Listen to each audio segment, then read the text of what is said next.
ஸ்டாலின் அரசுக்கு எந்தவிதமான நெறிமுறைகளும் ஒழுக்கமும் இல்லை.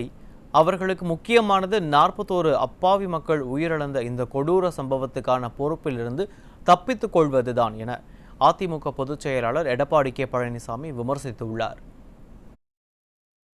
இது தொடர்பாக அவர் வெளியிட்டுள்ள அறிக்கையில், கரூர் துயர சம்பவத்துக்கு பிறகு ஸ்டாலின் அரசு முற்றிலும் சீர்குலைந்த நிலையில் உள்ளது என்றும், மக்களை பாதுகாப்பதில் ஏற்பட்ட தங்களின் தோல்வியை விரைவாக மறைத்த இந்த விபத்திற்கான காரணத்தை பிறர் மீது சுமத்த வேண்டும் என்பதே அரசின் நோக்கமாக தெரிகிறது என்று குற்றம் சாட்டியுள்ளார்.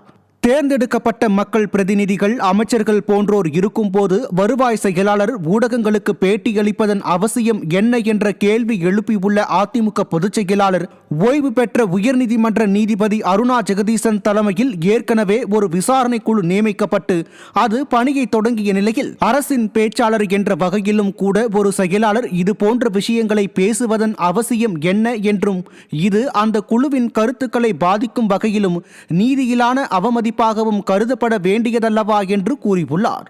ஆனால் ஸ்டாலின் அரசுக்கு எந்த விதமான நெறிமுறைகளும் ஒழுக்கமும் இல்லை.